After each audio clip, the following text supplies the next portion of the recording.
দুইটা দুইটা ভয়ঙ্কর পাপের কথা বলে দেই।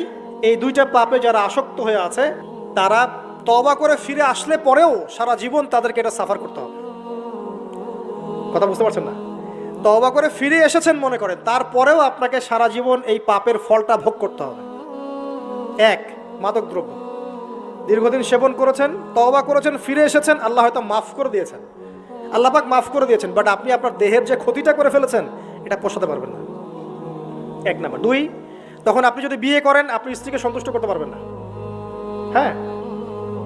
দুই নাম্বার হচ্ছে এই যে গোপনে যুবকরা যে পাপটা করে, মাস্টারবেশন, যেটাকে আমরা বলি হস্তমৈথুন, এই পাপ যেসব যুবকরা করছে বা করে, এবং অ্যাভেলেবেল এই পাপটা সবাই করে, কারণ এখন পর্নের যুগ, পর্ন দেখলে তো আর কোনো উপায় নাই, তখন তো এই পথেই যেতে হচ্ছে, নিজের উপরে নিজেকে জুলুম করতে হচ্ছে।